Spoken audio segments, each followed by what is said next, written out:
काफी बुरी है, तो उसको प्लीज माफ कर दीजिएगा। मेरी मराठी उससे भी ज्यादा बुरी है, मुझे खुद को समझ नहीं आती। मैं आज आपको यहाँ पे वही सब पास करने जा रही हूँ जो मैंने गुरुजी से सीखा है 14 साल में, 15 साल में। उसमें से आप क्या लेके जाएं वो गुरुजी के आशीर्वाद के ऊपर है। गुरुजी कहाँ है? इस उत्तर के, इस सवाल के इतने ही उत्तर हैं जितने कि हम यहाँ लोग हैं, और हम सबके पास सही जवाब है। उनमें से मसलन कई ऐसे हैं कि गुरुजी यही हैं, हमारे साथ है, बैठे हैं, हमें देख रहे हैं, हमें सुन रहे हैं, या गुरुजी कुदरत में समा गए या कुदरत उनमें समा गई ताकि उनकी खुशबू हर जगह फैल सके। गुरु दो शब्दों का मिलन है। गुरु मतलब अंधेरा और रू मतलब अंधेरा हटाने वाला। जो अंधेरा हटाए वो गुरु कहलाता है। तो शायद अब गुरु जी रोशनी है, शायद वो किसी के अनमोल शब्द हैं जो आपको सही रास्ता बता रहे हैं, या शायद अब वो आपके मन की आवाज है जो हमेशा धीरे से बोलती है लेकिन सही जवाब देती है। राम और कृष्ण जैसे भगवान को भी गुरु की जरूरत थी, वो भी बिना अपने गुरु के अटक जाते थे।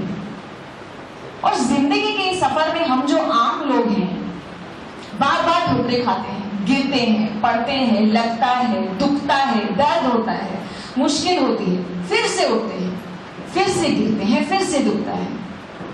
अगर मैं ये कहूं कि हम लोग कई बार ऐसे अंधों के जैसे चलते हैं, पता ही नहीं है कि कहां जाना है, बस उठ दिए चलो, कहां जाना है, यहां जाना है, यहां जाना है, यहां जाना है, पता नहीं है।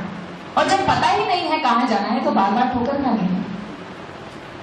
नौकरी नहीं मिल रही, गुस्सा आ रहा है, शादी नहीं हो रही, तकलीफ हो रही है, बच्चे नहीं सुन रहे, और भी ज्यादा तकलीफ हो रही है, फ्रस्ट्रेशन है, गुस्सा, एंगर, कंफ्यूजन, ये सब चीजें अंधेरा है।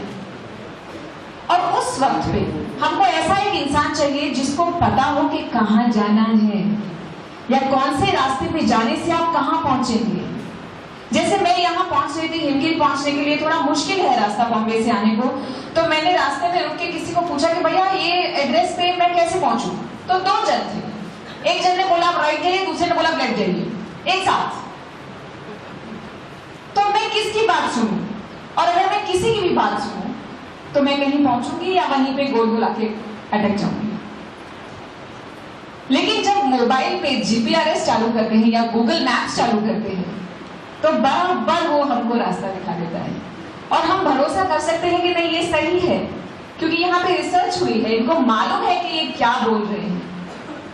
तो मैं ना ही सिर्फ सही रास्ते पे पहुंच सकती हूँ, लेकिन जो मेरा 2 घंटे का 3 घंटे का रास्ता है, शायद पढ़ के, शायद म्यूजिक सुन के, शायद कुछ नहीं करके आराम से मैं आ जाऊं। जब हम ऐसे अंधेरे में अटकते हैं तो वो हाथ जो हमें बाहर निकालता है वो हाथ गुरु का होता है। और वो गुरु हमसे कुछ नहीं मांगते हैं, कुछ भी नहीं। उनको इतना चाहिए कि आप भरोसा रखें, डेडिकेशन रखें, और मैं यहाँ पे आपके साथ हूं। राम और कृष्ण जैसे लोगों को भी, भगवानों को भी अगर गुरु की जरूरत थी तो हम तो क्या हैं? और हम भी भगवान का ही हिस्सा हैं। हम जब इंसान के रूप में जन्म लेते हैं तो ये भूल जाते हैं कि हम कहां से आए हैं। हम भूल जाते हैं कि हम भगवान का हिस्सा हैं। हम भूल जाते हैं कि हम एक आत्मा है जिसको शरीर का अनुभव मिल रहा है। हमको ऐसा लगता है कि बस हम एक शरीर है, हमारे अंदर एक आत्मा है। ऐसा नहीं है। We are a part of God, भगवान का हिस्सा है। और हम जब ये भूल जाते हैं कि हमें कहां जाना है, लेकिन हमारी जो आत्मा है वो फिर भी रोती रहती है कि नहीं, मुझे वापस मेरे क्रिएटर के पास जाना है, मेरे भगवान के पास जाना है जिसने मुझे बनाया है। जब हमारी चाह हमारे भगवान तक पहुंचने की थोड़ी सी होती है, या कम होती है, या मीडियम होती है, तो हमको किताबें मिलती हैं बहुत सारी अपने आप को बेहतर जानने के लिए, अपने आप को बेहतर समझने के लिए।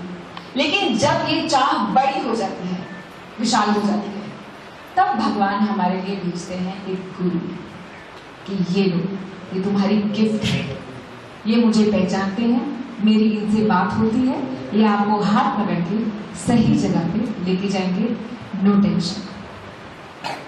और सच्चा गुरु वो होता होता है, वो इंसान होता है जिसने सिर्फ ये जन्म में नहीं लेकिन बहुत सारे जन्मों में अपने आप पे कांस्टेंट काम किया, कॉन्स्टेंटली अपने आप को हर एक स्थिति से गुजर के अपने आप को वहां से उठा के इतना पावरफुल बना दिया हो कि वो सिर्फ अपनी ही जिंदगी नहीं लेकिन उसके आसपास जितने लोग हैं उन सबकी जिंदगी सुधार सके। जैसे कि सूरज। और अगर अब सूरज एक दिन बैठ जाए ऐसे ही अजीब से मूड में आके कि यार मैं बहुत काम करता हूँ, सुबह से शाम तक मेरा काम चलता रहता है, मैं थक गया हूँ, अभी मैं 2-3 महीने हॉलीडे पे जाता हूँ, अपना कमरा बंद करके सो जाऊंगा, तो हमारा क्या होगा? हम अंधेरे में फंस जाएंगे। और सूरज में इतना तेज होता है कि वो जब बाहर निकलता है तो उसको ऐसे घंटी बजा के किसी को जगाने की जरूरत नहीं होती कि चलो उठो जाग जाओ, मैं हूं आपका सूरज, आप मेरे को फॉलो करो, मैं आपको लाइट दिखाता हूं। No need. उनमें इतना तेज होता है कि ऑटोमेटिकली सबको पता होता है कि हाँ ये हमारी एनर्जी है, ये सही दिशा है, हम इनको फॉलो करेंगे तो हम गलत नहीं जाएंगे। वैसे ही हमारे गुरुजी हमारे सूरज हैं। ऐसे कितनी बार हमारे साथ ऐसे एक्सपीरियंस हुआ है कि हमको घर में बहुत सारी तकलीफ हो गई या बड़ा सा प्रॉब्लम हो गया या कोई बीमार हो गया और पता नहीं चल रहा है क्या करें क्या करें क्या करें, एकदम स्ट्रेस में फुल टेंशन में हम लोग घूम रहे हैं और फिर हम सोचते हैं कि चलो स्थान पे जाते हैं, गुरु जी के दर्शन करते हैं। तो 100 तकलीफें एक तरफ और गुरु जी के दर्शन एक तरफ, फिर वो शायद कुछ भी ना बोले हो लेकिन उनको देख के ऐसा लगता है कि गुरु जी सब ठीक है। हम लोग में से बहुत सारे ऐसे लोग हैं जो रोज सुबह हमारे माँ बाप से बात करते हैं, स्पेशली हाउसवाइफ जो हम लोग औरतें हैं घर पे, तो सुबह सिर्फ शायद 30 सेकेंड का या 1 मिनट का ऐसे फोन रहता है, हाँ मम्मी आप ठीक है, हाँ मैं ठीक हूँ, सब कुछ घर पे ठीक है, बच्चे ठीक है, हाँ ठीक है, ओके चलो बाय। ऐसा होता है आपके साथ कि ज्यादा लंबी लंबी बातें करने का हमको टाइम नहीं मिलता, लेकिन सिर्फ आवाज सुन लिया तो होता है कि चलो हमारा दिन कंप्लीट है, सब ठीक है, वो ठीक है, हम ठीक है।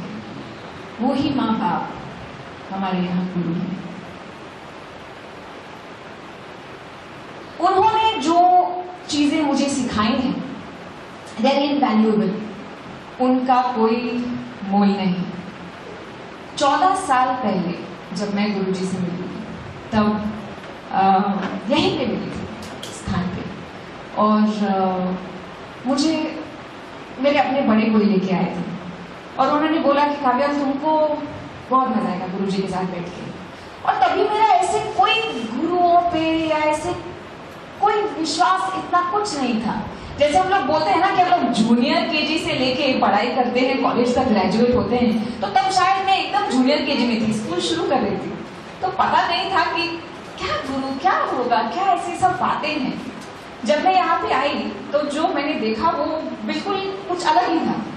गुरुजी सबसे मिल रहे हैं, बातें कर रहे हैं, जैसे अनुभव भैया ने बताया कि जोक के माध्यम से वो कितना कुछ हमको सिखा रहे थे। तो मेरे साथ उन्होंने कोई बड़ी बड़ी बातें नहीं की, तो मैं आके बैठी और मुझे गुरुजी को कुछ बताने की जरूरत नहीं पड़ी। उन्होंने बोला जॉब पे इंटरव्यू के लिए जाना है या जॉब ढूंढ रहे हो या काम की स्थिति में हो, तो ऐसे हाँ गुरुजी वो क्या है कि एक बहुत बड़ी कंपनी में इंटरव्यू के लिए बुलाया है और बहुत प्रेस्टिजियस जॉब है, लेकिन मुझे समझ में नहीं आ रहा कि ये मुझसे होगा या नहीं। I don't know whether I will be able to do it, शायद मेरे बस की बात नहीं है।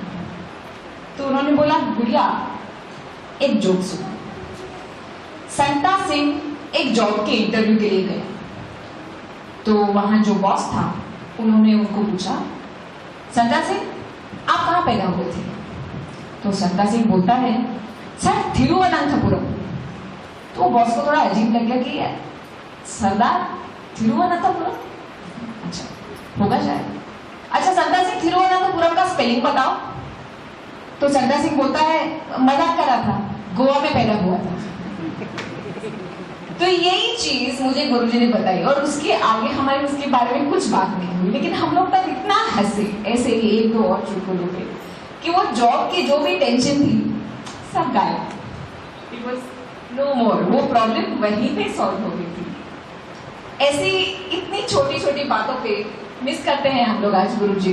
वो टैलेंट तो मुझ में है नहीं कि आपको चुटकुला सुना के उनकी तरह मैं कुछ नॉलेज ट्रांसफर कर पाऊं, लेकिन जो मैंने उनसे सीखा है वो अपने ही तरीके से मैं ट्राई करूंगी कि आपसे शेयर करूं।